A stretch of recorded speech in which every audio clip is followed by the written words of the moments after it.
saat itu. Terus kakak saya sebenarnya meninggal kenapa Pak? Ditembak mati. Sampai saya lihat, saya buka saya buka semua Mayatnya. Iya. Langsung saya histeris, astagfirullah, kenapa begini kakakku? Katanya ditembak mati. Apa dia bilang, ada Bu luka tembak di lutut, saya sudah jahit. Cuman ini kebenaran yang dia sampaikan pihak Rumah Sakit Bayangkara sama saya. Yang lainnya sisanya bohong. Tolong tangani Paminalta. Saya tidak butuh uang. Mereka yang tawarkan saya.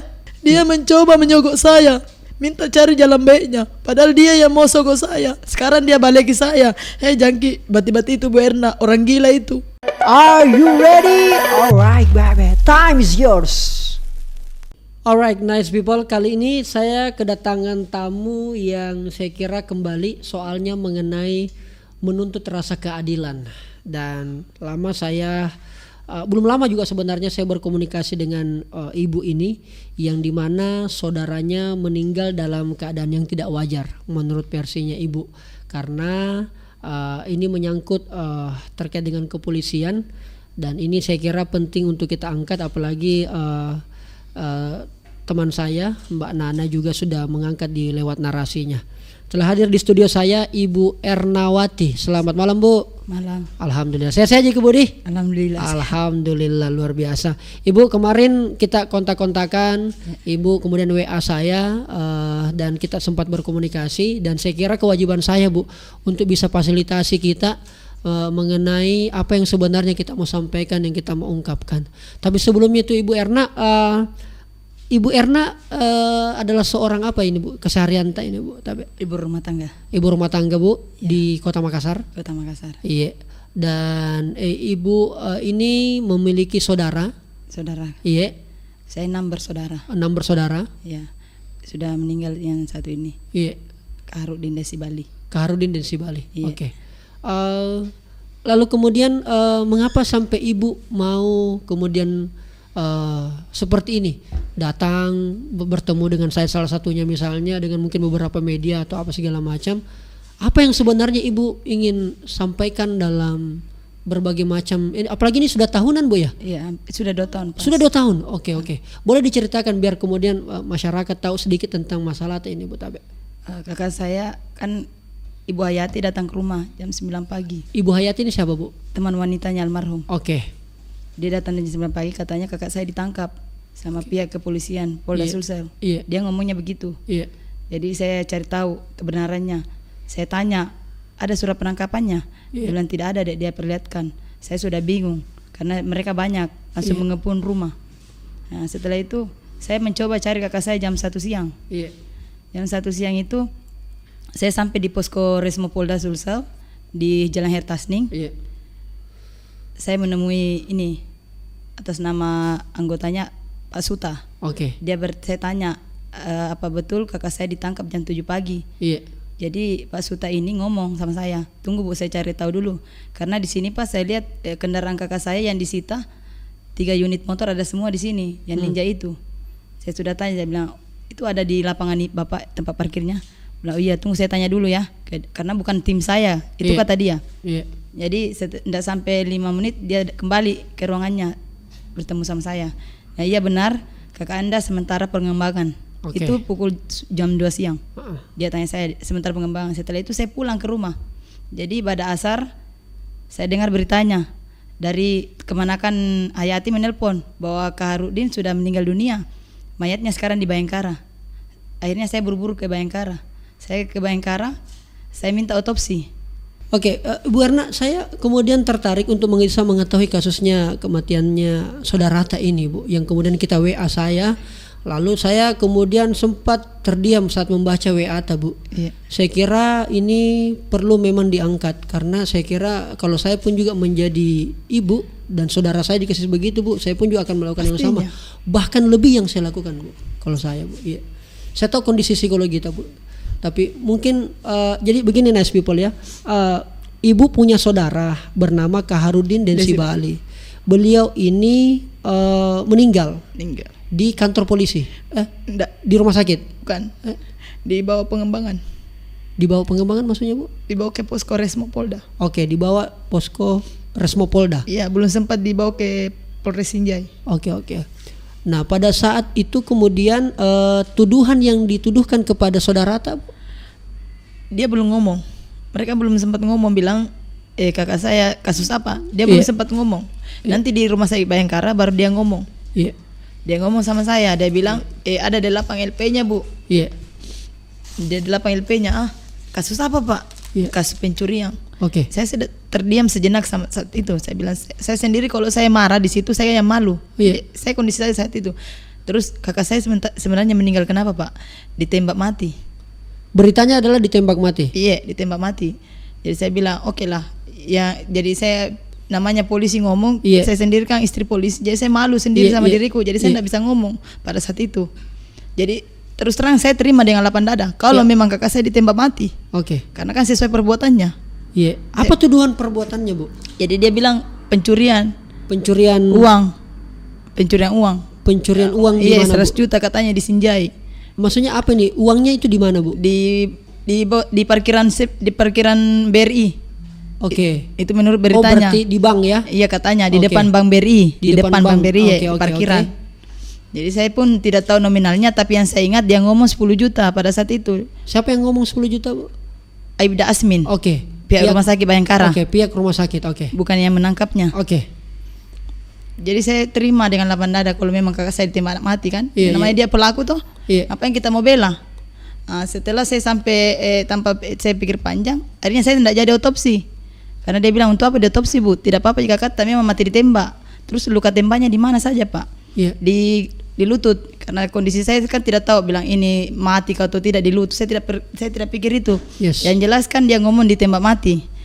Katanya cuma luka tembak itu di lutut. Jadi Iya, iya. tidak ada pikiran gue yang lain. Pokoknya saya pulang dulu. Saya buru-buru pulang sampai di rumah duka menjelang maghrib. Sampai saya lihat, saya buka saya buka semua Mayatnya. Mayatnya Iya, ya. iya. Langsung saya histeris, astagfirullah, kenapa begini kakakku? Katanya ditembak mati. Saya telepon itu Aibda Asmin, yang kebetulan saya sudah tukaran nomor di Bayangkara. Baik. Dia bilang, ada memang Bu, luka tembaknya di lutut. Itu kita bersihkan. Jadi kita belikan semua itu Bu, sarung. Iya. Terus mana bajunya kakakku? Iya. Tidak tahu itu Bu di mana. Yang jelas itu kita Bu, cuman dibersihkan luka-lukanya. Setelah itu datang Miki semua. Iya. Jadi sudah langsung dia matikan teleponku itu Aibda Asmin. Tidak pernah saya telepon sampai sekarang. Jadi setelah itu saya siapkan bukti-bukti karena saya tahu siapa lawan saya. Menuduh orang itu tidak bisa segampang itu. Jadi Baik. saya dapat CCTV. Oke. Yang kebetulan CCTV itu yang punya langganan saya, langganan Kuseng. Oke. Jadi saya tanya, Itu berada di mana itu, Bu? di depan rumahnya Hayati. Di mana itu, Bu? Di Makassar. Di Makassar, Antang, Tamangaparaya. Oke. Jadi saya tanya, saya bilang ada ini filenya. Oke. Saya urus semua. Pokoknya saya pergi ke tempat elektronik yang bisa diambil filenya itu. Bagaimana caranya saya ambil CCTV. Jadi hampir 1 bulan, 3 minggu kemudian saya datang ke Polda, Iya. minta sarannya. Baiknya bagaimana ini kasus? Saya melapor atau saya menyurat dulu? Tapi saya ditanya, ada beberapa oknum bilang menyurat Miki Bu, Iya. yang pada saat itu menjabat Irjen Polisi Amidin pada saat itu Pak Oke. Amidin. Jadi ini kasusnya kan sudah 3 kali ganti Kapolda ini. Oke, oke. Iya. Jadi setelah itu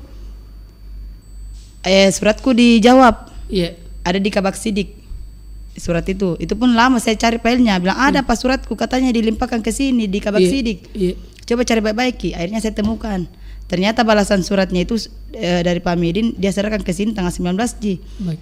Dia tidak telepon saya cari tahu sendiri bilang di mana ini suratku, balasannya Pak Kapolda pada saat itu. Akhirnya di Kabak Sidik sendiri Iya, iya. dia mau kasih damai saya. Bilang cari jalan baiknya Bu. Maksudnya cari jalan baik bagaimana Pak? Ini nanti ini Bu bilang bisa Kak ketemu sama Ibda Sangkala yang menangkap saudara saya, kan saya sudah tahu nama-nama Iya, mereka iya, iya. beserta pangkatnya. Dia bilang bisa Ji Bu, jangan ribut. Maksudnya jangan sampai emosi Kak kalau ku Iya, temu iya, karena kan iya. dia sudah bunuh saudaraku. Iya, iya. Tidak Ji Pak, saya cuma mau lihat mukanya. Dia bilang apakah maunya? Jadi dia mau kasih saya uang, tapi itu uang belum saya lihat. Iya. Dia cuma baru ngomong semua di ruangan itu di Kabak Sidik. Tidak ada nunya, tidak ada pimpinannya, tidak ada Pak Burhan di situ, cuman anggotanya di ruangan. Jadi dia tanya saya, Ibu ini ada ini ada uang dari Pak Kapolres Sinjai ini, ya, mungkin nilainya tidak seberapa, tapi kita cuman sekedar kayak apa Bu ya, belasungkawa, bukan uang sogokan. Iya. Drop saya pada saat itu. Saya bilang, oh mau karena bayar. Ya udahlah, saya ikuti anunya, sudah ikuti alurnya saja dulu. Langsung saya keluar dari ini ruangan. Saya jadi itu iblis sangkala mau menjawab apa, mau minta maaf pada saya, tapi saya tolak. Saya bilang, kau jago toh bunuh saudaraku, jalani kok. Sudah setelah saya pulang, saya menangis. Jadi saya menangis, saya singgah di ruangan propam lagi. Saya bikin di situ ya aduan, karena sebenarnya kasus ini bisa dilaporkan langsung dengan kasus pembunuhan ini. Jadi saya laporkan di propam. Propam langsung interogasi saya diminta di BAP apa segala macam sama Pak Heri namanya, saya tidak tahu apa pangkatnya, Pak Heri. Dia munculkan itu apa, surat penolak otopsi, bilang Bu ada temuanku ini. Ibu sudah tanda tangani di rumah sakit katanya, surat penolak otopsi yang mana Ibu Ernawati sendiri tanda tangani. Bisa saya lihat Pak? Bisa Bu, saya bantu saya lihat.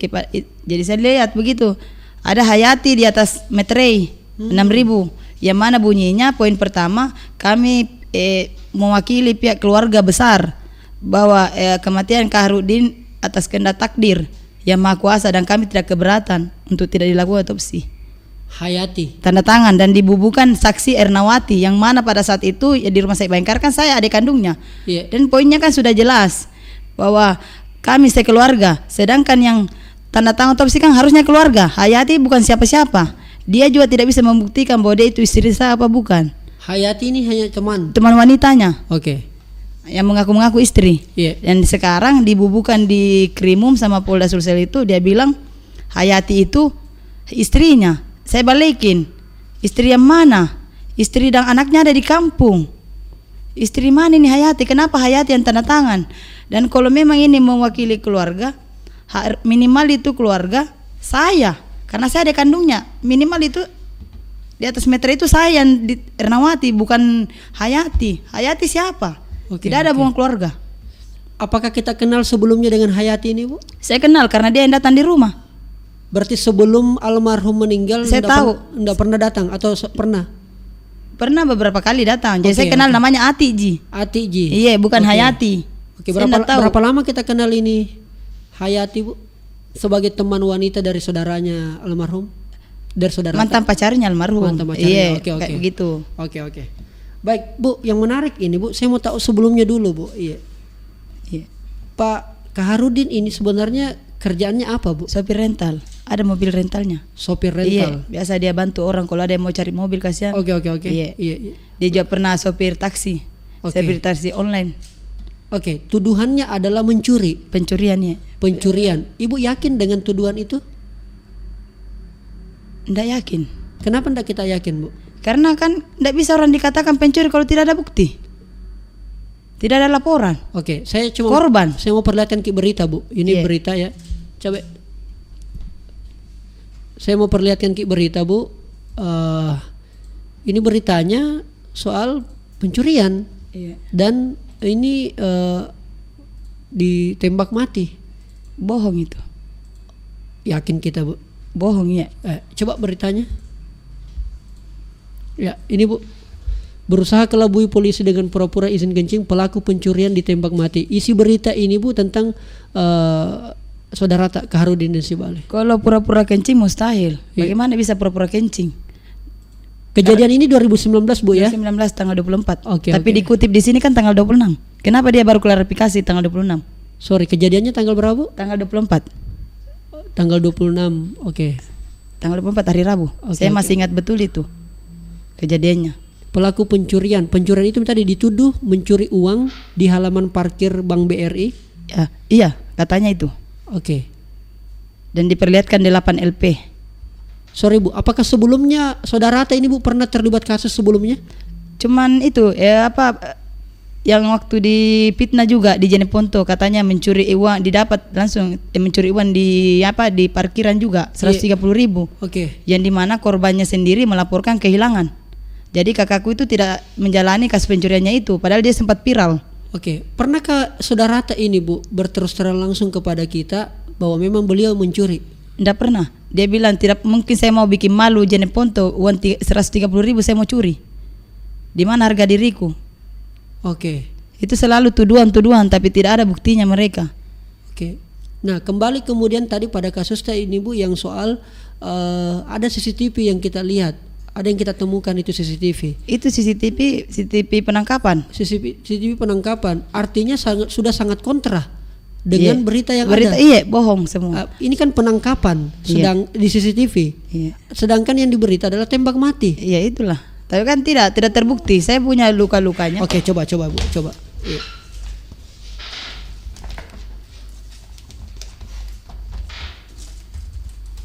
Ini foto almarhum. Iya, ini waktu pertama kali ini.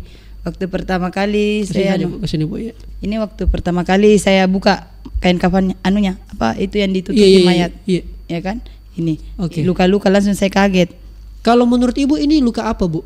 Ini luka habis pukulan ini. Dipukul itu Bu ya? Dipukul. Oke. Yakin saya 100%. Bukan tembakan itu Bu? Bukan. Oke. Kalau tembakan kenapa mesti ada memar begini? Oke. Jelas di CCTV penangkapan kakakku keadaan saya diambil. Oke.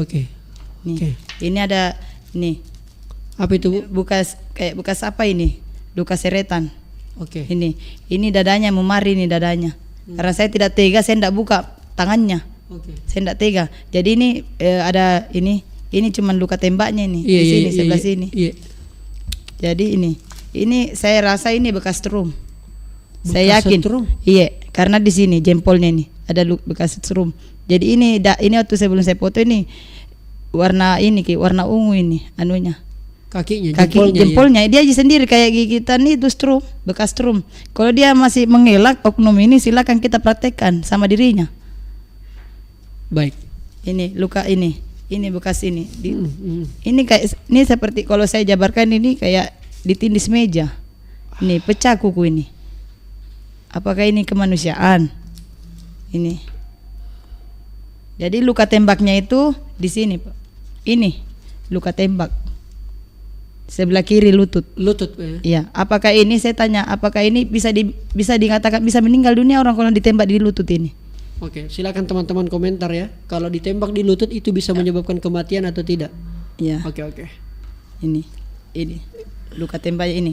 Ini yang cuman kebenaran yang dia katakan pihak Bayangkara cuman ini. Ini luka apa dia bilang ada Bu luka tembak di lutut, saya sudah jahit. Cuman ini kebenaran yang dia sampaikan pihak Rumah Sakit Bayangkara sama saya. Yang lainnya sisanya bohong. Bahkan pakainya maksudnya pihak rumah sakit bohong Bu? Bohong sama saya. Katanya kakakku tidak apa-apa, cuma luka tembak. Tidak ada dia katakan bahwa luka-luka begini setragis ini sampai darahnya mengalir terus sampai dikebumikan ini tidak berhenti darahnya keluar dari mulut, telinga. Astagfirullah. Iya. Jadi yang memandikan jenazah pun lihat sampai menangis. Sampai dibilang dia apa ini kasihan. Astagfirullah. Keluar ini di telinganya darah. Ada saksi yang memandikan. Sepupu saya sendiri yang mandikan ini jenazah. Tidak tega lihat sampai dikebumikan dibungkus ini plastik. Karena saking merahnya itu kain kapan yang jadi tadinya putih merah, tidak tega orang lihat, dibungkus saja dikasih taruh di bawah. Tidak dipakaikan baik-baik secara adat, langsung saya ditaruh kasihan seperti sampah saudaraku. Itu yang saya tidak terima. Saya bilang kalau memang kakakku pelaku kenapa tidak ditembak saja dadanya? Seandainya saya ada pilihan, tapi itu saja katanya tidak boleh. Apalagi begini, makanya uang tidak akan bisa kembali saudaraku. Berapapun nilai nominalnya yang kalian kembali saya tidak mau. Saya tidak butuh uang, saya butuh saudaraku kembali. Karena waktu hidup saja masih susah makan anak-anaknya, apalagi sudah tidak ada. Tulang punggung keluarga dimatikan seperti ini. Nih. Tolonglah Pak, yang adil. Kalau memang kakakku pelaku, kenapa tidak dibawa saja ke pengadilan? Kenapa mesti disiksa? Itu keinginan saya. Dan sangat-sangat saya sayangkan perbuatan mereka ini. Saya agak anehnya begini Bu di kasusnya ini. Ini kan dituduh kasus pencurian, tapi sedangkan pencurian dan ditembak mati. Iya. Dan itu ada rilis beberapa komentar dari pihak polisi juga di situ. Iya. Boleh teman-teman cek ya boleh nanti saya sertakan juga linknya di kolom deskripsi atau di kolom komentar mengenai link berita yang saya tampilkan tadi dan sudah saya perlihatkan sebelumnya sama Ibu Erna juga.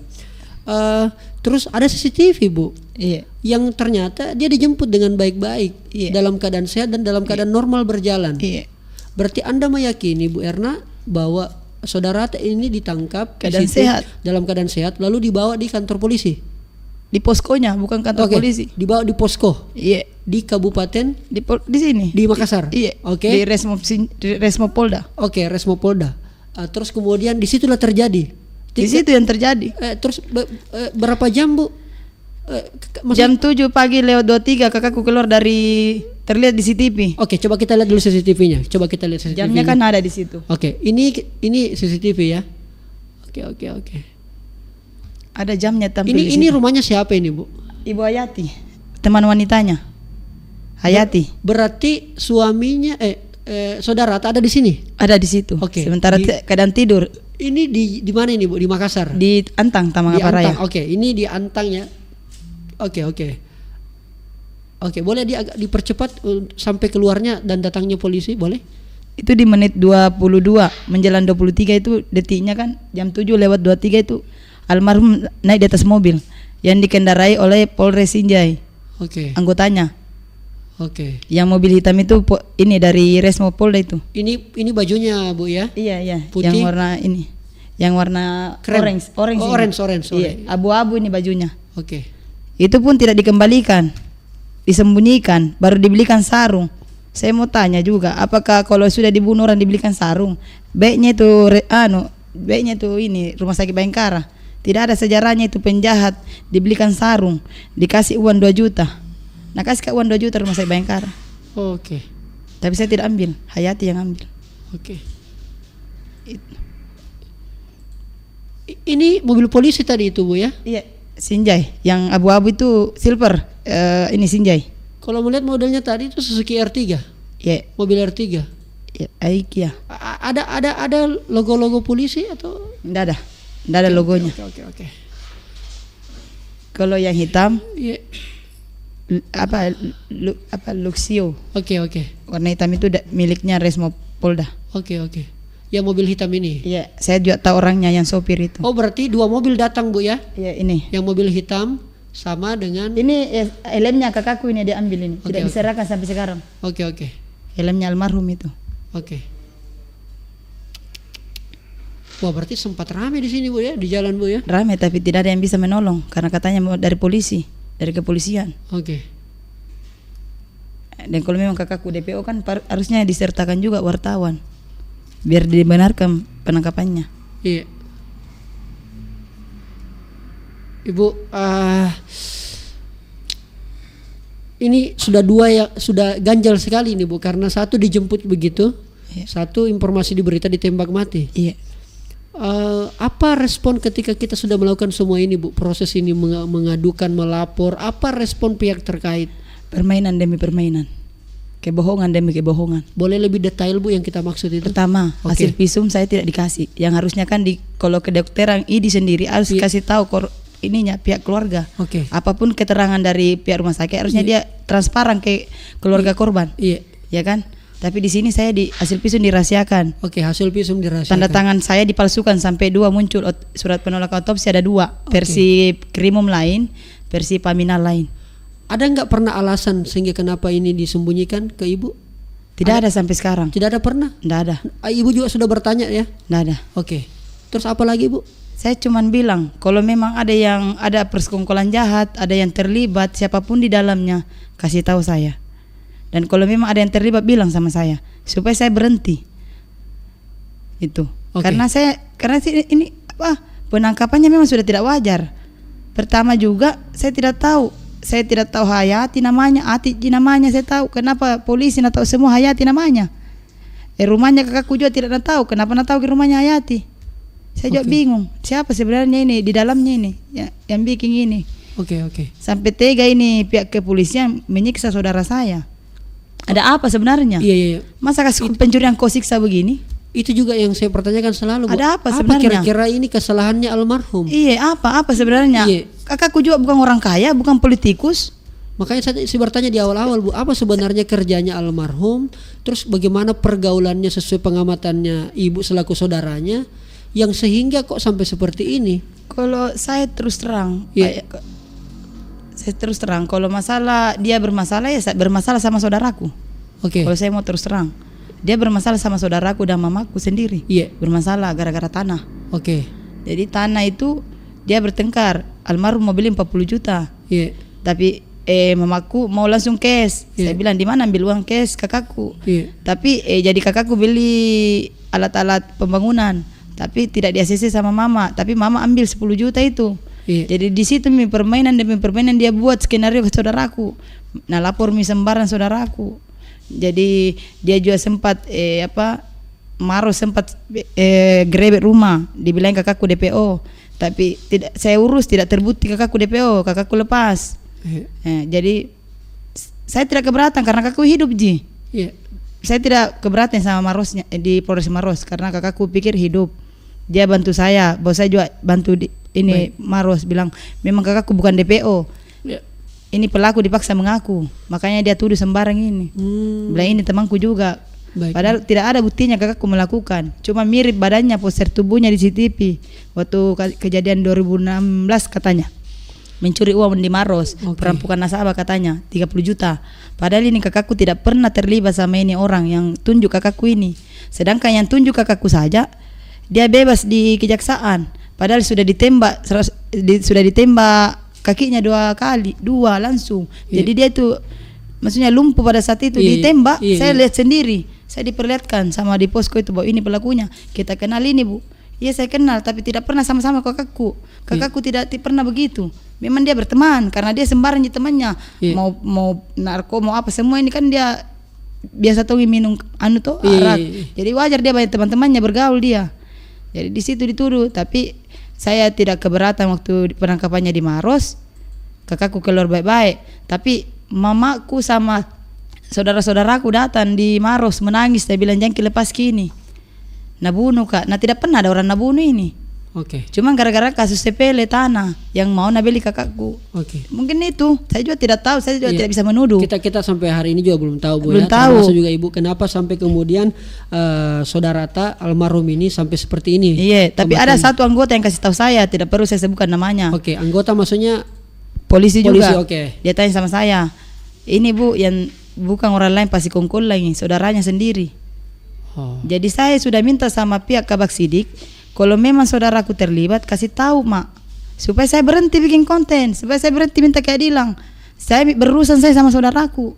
Karena itu masalah keluarga lah itu. Itu masalah keluarga. Kalau memang kakakku terbukti nih, saya tidak akan keberatan lagi. Saya akan cabut laporanku kalau memang saudaraku terlibat di pembunuhan ini. Dia datang melapor di Resmo seandainya, karena kan polisi sendiri kasih tahu sama saya. Dia bilang bukan orang lain Bu, laporkan saudara Ta sendiri. Saya sampai kaget. Jadi sebenarnya terus terang saya kejar siapa yang terlibat ini. Kasih tahu Ma. Apakah pernah kita tindak lanjuti di dalam internal Saya keluarga? Enggak, saya enggak mau cari gara-gara. Pokoknya kalau memang pihak kepolisian benar yang dia kasih tahu saya itu, polisi itu kasih tahu saya di telepon, bukan orang lain, saudaraku sendiri, saya akan berhenti. Yang penting kasih tahu kasih apa saudaraku yang terlibat, karena enggak enak juga. Sembarang mulutnya, nah bilang saya yang apalah. Oke. Dia bilang saudaranya sendiri, jadi saya juga merasa saya tidak mau disalahkan sama ponakanku. Jangan sampai dia bilang saya terlibat juga. Betul. Ibu tadi selain kita sudah melakukan banyak hal termasuk hasil visum tidak diperlihatkan mayat. Iya. Apalagi Bu yang sudah kita lakukan? Sudah melapor kemana? Menghadap kepada siapa? Menyurat kemana? Pak Kapolda. Kita sudah menyurat Pak Merdiansyah. Pak Merdiansyah, Kapolda sekarang ya. Iya, sudah menyurat juga di Rujapnya. Menyurat juga di kantornya. Anda menyurat Bu ya? Berapa kali? Melalui jalur yang resmi. Iya, resmi. Ada semua di sini. Tidak pernah ketemu langsung Bu? Tidak pernah, tidak bisa, dilarang. Dilarang. Dilarang. Oke. Ini semua. Sekarang saya ini juga ke DPR Komisi 3 juga, tolong Komisi 3. Iya, balas ke suratku kasihan. Iya. Ini dia surat. Anda sudah menyurat ke DPR RI juga Bu ya? Iya, waktu tanggal 10 Juni. Saya sempat-sempatkan bukan menyurat, langsung saya bawa. Langsung saya bawa ke DPR di Nusantara 2. Iya. Di situ langsung aku dites apa swab apa semua. Dicek kan suhunya. Enggak gampang masuk di sini. Tapi saya butuh perjuangan saya ke sini kasihan. Saya tinggalkan anak-anakku untuk bisa sampai ke ini, untuk bisa ke Komnas HAM juga sudah saya laporkan ini. Ibu juga ke Komnas HAM Ke dulu. Komnas HAM. Ada balasan atau ada tanggapan? Sudah ada suratnya tanggal 26 kemarin. 26 Komnas HAM. Oke. Juli sudah ada dari jadi Perintahnya isi surat gambaran umumnya, Bu? Agar menjawab semua tuduhannya ini. Ibu Erna kan melapor ceritanya. Iya, kita saya melapor. menuduhkan Iya. pihak kepolisian apa betul dia ini menyiksa almarhum. Oke. Jadi dia dituntut untuk 14 hari kerja. Oke. Agar menjawab Komnas HAM. Iya. Bagaimana jawabannya tindak apa yang dilakukan ini? Baik. Apa benar ini pembunuhan ini? Iya. Nah itu. Jadi saya juga katanya Mabes juga saya sudah hubungi. Waktu tanggal 8 bulan 5 saya sudah ke Mabes. Iya. Langsung ke Yaduan Propam juga. Jadi suratku itu sudah ada dari Mabes. Iya. Dan dibalas sama ini dibawa ke mana? Dibawa ke ini ke mana? Paminal. Oke. Agar ditindaklanjuti. Ternyata di Propam sendiri tidak ditindaklanjuti, dia lempar lagi ke Mabes. Iya. Makanya saya bingung. Bagaimana ini permainan demi permainan terus? Sampai saya teriak di situ. Bahkan dibilangin ke orang gila. Siapa yang bilang Iki? Itu anggota di luar, enggak tahu siapa Oke. namanya karena dia pakai preman. Tapi dia orang Paminal. Kasih tahu dia bilang jengki bati-bati itu. Dia bilang orang gila itu. Oke. Dia berbicara sama jurnalisnya Mbak Nana. Oke. Dia bilang jengki bati-bati Ibu Erna itu orang gila. Kasih tahu begitu. Dia bilang masa minta keadilan dibilang orang gila? Kalau saya orang gila nggak mungkin begini. Ibu, kenapa sampai Saya masih waras. Iya, kenapa sampai ke Jakarta, Ibu? Sampai ke DPR, sampai ke tingkat lembaga negara. Kenapa enggak diselesaikan di tingkat kota, kabupaten atau di provinsi kita ini, Bu? Kita tidak percaya dengan aparat yang ada di Polda Provinsi Sulawesi Selatan. Sudah saya tidak percaya karena permainan demi permainan, kebohongan demi kebohongan. Nah permainkan nggak, nah tawarkan nggak uang baru nah tuduh saya minta uang. Ibu, Lucunya ini. Iya, apa yang kita bilang ini, Bu, bisa kita pertanggungjawabkan? Siap, ada rekamannya. Sampai tadi kita bilang bahwa ada yang ditawari ke uang. Iya, ada rekamannya. Dia bilang kan waktu digelar perkara kan sudah ada ini. Iya, iya. Tindak lanjutnya laporanku yang STPDL 5411 tanggal 10. Iya. Jadi tanggal 4 itu bulan 6 2020 digelar perkara. Jadi sidang gelar perkara kayak begini ruangannya. Iya. Dia bisa kasih tahu saya, dia bilang cari jalan baiknya Ibu Erna. Iya. Karena bukan ke orang lain. Iya. Saya bilang cari jalan baik bagaimana Pak? Iya. Yang disaksikan juga Ibda Sangkala, Iya. yang kanitnya yang memimpin penangkapan. Iya. Jadi oke. Saya tidak mau Pak. Jadi apa Bu keinginan terakhir? Saya rasa sudah cukup. Saya ngomong Pak. Saya Iya. langsung bilang begitu kan. Keinginan saya bilang, saya minta Ibda Sangkala dan kawan-kawan diproses sesuai undang-undang yang ada. Siapapun yang menyiksa saudara saya yang terlibat, tolong diproses. Saya tidak bisa ini lagi, tidak bisa dibujuk-bujuk karena sudah terlanjur dibohongi Mak. Mulai dari Bayangkara. Jadi sampai saya nangis, suamiku sudah tidak tega lihat tiap malam saya nangis. Habis pergi dari Jakarta baik hatiku. Nangis terus tiap hari karena saya tidak habis pikir kenapa harus kakakku meninggal setragis ini. Seandainya saya dikasih pilihan mau ditembak mati atau disiksa, ini saya pilih ditembak mati saja. Kalau memang kakakku pelaku. Tapi kan kita negara hukum. Iya. Yang harusnya kan kita berpatokan di undang-undang. Iya. Yang mana dikatakan keadilan sosial bagi seluruh rakyat Indonesia. Di mana itu semua? Kenapa kalau orang kecil disiksa dan dimatikan tidak ada harganya itu nyawanya, kasihan? Di mana keadilan itu? Jadi saya sudah terus terang dari saya ini sudah krisis kepercayaan kepada Polda Sulsel sendiri. Saya sudah krisis karena kenapa? Saya betul-betul alami permainan demi permainan. Saya istri polisi loh, dipermainkan satu instansi sama suamiku. Iya. Kenapa saya dipermainkan? Saya bilang sama suamiku, jangan ikut campur. Ini masalah kakak saya. Kalau suami ada bekas suami, tapi bekas saudara tidak ada. Saya sangat terpukul atas kematian saudara saya, yang dimana dia sebagai pengganti bapak saya. Oh. Bapak saya sudah lama meninggal, sudah 15 tahun. Iya, iya. Jadi kakak saya ini sebagai pengganti bapak. Dia mami kodong ngawasi ke semua sekeluarga. Betul. Tapi dicabutnya ini saya merasa yatim. Saya selama ini apalagi dengan begitu orang tuaku. Iya, iya. Ya, saya merasa terpukul, kehilangan sekali sama kakakku ini. Ini bukan sandiwara, bukan. Iya, iya, iya. Saya kalau dia ini hatiku Dia bisa dibayar, Pak. Iya. Jadi kepada Pak Kapolda Sulsel, tolong Kapolda Sulsel ya. tolong tangani Pak Minalta. Saya tidak butuh uang. Mereka yang tawarkan saya. Saya ngomong 800 juta karena memang tidak ada harganya, saudaraku. Dia mencoba menyogok saya, minta cari jalan baiknya. Padahal dia yang mau sogok saya. Sekarang dia balik ke saya. Jangki, bati-bati itu Bu Erna, orang gila itu. Mau uang itu. Dia makan sendiri, Pak. Saya ini antara hidup dan mati ini, seberangi lautan ke Jakarta minta keadilan. Iya. Kalau uang dari awal saya sudah terima di Kabak Sidik, uang. Nggak tahu berapa nominalnya. Mulai dari Bayangkara saja uang 2 juta kau kasih, saya tidak pernah ambil. Kalau saya butuh uang, saya tidak butuh uang. Saya minta nyawanya saudaraku kembali. Bisa tidak? Saya terpaksa ngomong, harus saya klarifikasi lagi biar publik tahu. Iya betul Bu. Saya terpaksa ngomong 800 juta, orang Makassar tahu. Itu jawaban antara mau dan tidak. Sambentea kalau orang Makassar bilang, sambentea. Sambentea. Iya, maksudnya tidak bisa mak dibayar. Karena saya tahu kondisinya berapa gajimu. Bisa tidak kau penuhi 800 juta, tidak mampu kok. Iya. Itu sudah jawaban pasti. Berarti saya tidak mau disogok. Tidak mau kah dibayar. Damai seperti yang lalu-lalu. Saya dengar-dengar berita ada dibunuh, disiksa, meninggal, dibayar kisar 10 juta, 250 juta. Iya. Saya tidak bisa dibayar. Pokoknya nyawanya kakakku berharga bagi saya. Dia pengganti bapakku. Kakakku bukan orang jahat. Iya. Koruptor saja kalian masih kasih diskon. Apalagi kakakku kan belum terbukti pencuri. Tolong Bapak Kapolri, Bapak Kapolri ya. berikan saya keadilan. Saya tidak mau merusak instansi tercinta kita. Saya cuma butuh keadilan. Siapapun yang menyiksa saudara saya, tolong ditindaki, Pak. Ini sudah tidak bisa dilindungi. Sudah tidak bisa. Ini sudah menyangkut nyawa orang, Pak. Kakakku disiksa sampai meninggal dunia dalam waktu 3 jam. Bukan dalam waktu 24 jam, tapi 3 jam. Coba, Pak, bagaimana penyiksaan mereka? Anggota-anggota Bapak di lapangan yang terlibat ini semua, tolong ditindaki agar saya berhenti, Pak. Apakah saya mesti ke Belanda minta PBB, Komnas HAM semua? Tolong, Pak. Masa kita kan negara hukum. Berikan saya keadilan, Pak Kapolri.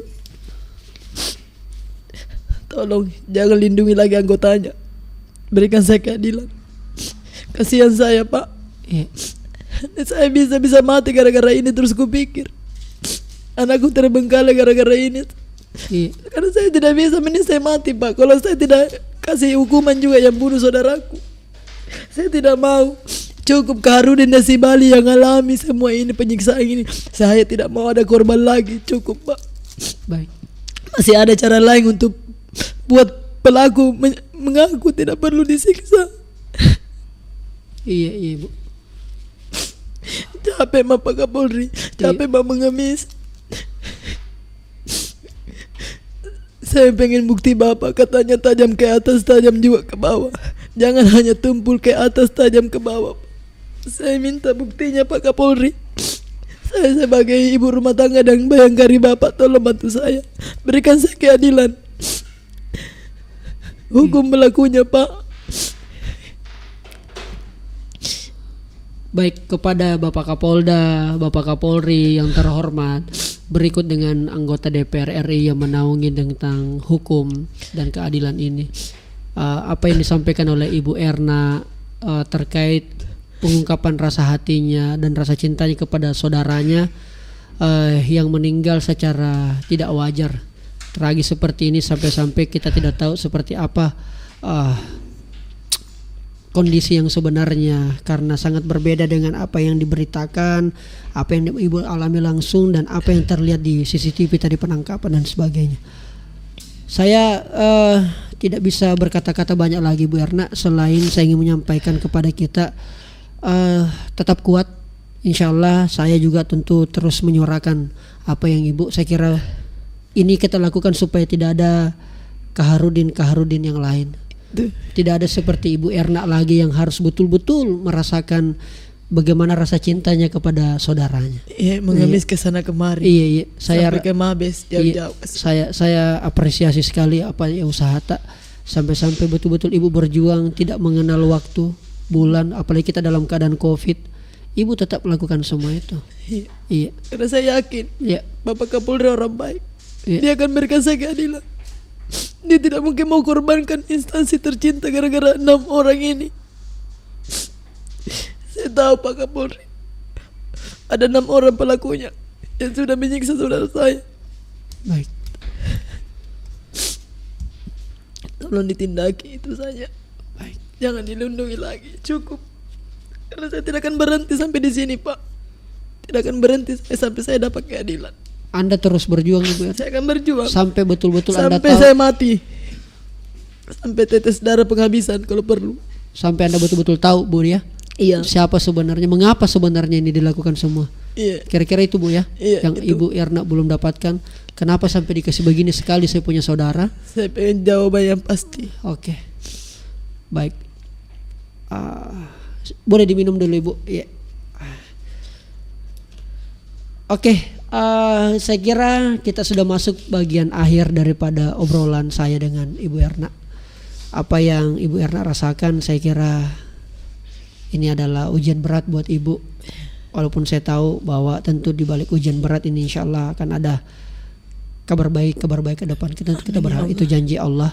Kabar baiknya apakah ketegasan dari Kapolri, Polri, atau mungkin juga dari Pak Kapolda. Kita berharap itu Bu. Selama masih bisa diselesaikan di ranah daerah kita insya Allah, mudah-mudahan masih bisa tetap terselesaikan. Tetap selalu semangat Ibu Erna. Iya. Insya Allah saya Rijal tetap akan selalu mensupport, karena ini berbicara soal ibu minta keadilan, dan saya kira itu yang paling kita butuhkan di negara yang sangat kita cintai ini Bu ya. Iya. Oke, terakhir Bu, ada mungkin lagi kita mau sampaikan, entah itu closing statement, kalimat-kalimat penutup tak Bu, atau apa yang mungkin yang masih mengganjal yang belum kita sampaikan, karena saya sudah kehabisan kata-kata ini Bu. Saya betul-betul merasa terpukul dari apa yang Ibu rasakan. Ada mungkin Bu, silakan. Cuman itu saja, Pak. Ya, Saya sangat bangga jadi istri polisi. sangat bangga. Saya bangga. jadi istri polisi. Iya, bangga. Saya cuma minta Pak Kapolri, Ya. tolong ditindak tegas oknum-oknum yang sering nyiksa. Tolong ditindaki. Kalau sampai saya tidak dapat keadilan, Iya. jangan harap instansi kita akan baik. Itu saja. Baik. Pasti akan tercoreng gara-gara ulah satu orang. Jadi saya minta Pak Kapolri tolong. Sekali lagi saya bilang Pak, sudah ribuan kali saya ngomong, Iya. berikan saya keadilan. Itu saja. Baik. Baik Nice People, terima kasih banyak Bu Erna sudah datang di studio saya. Tetap semangat Ibu, insyaallah.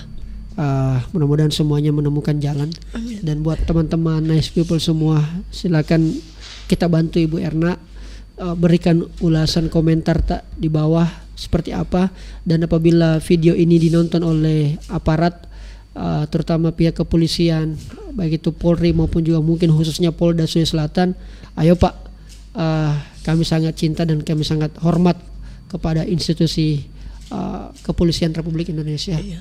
Oleh karena itu tentu mengayomi masyarakat adalah salah satu tugasnya institusi yang sangat kita banggakan dan sangat kita cintai itu.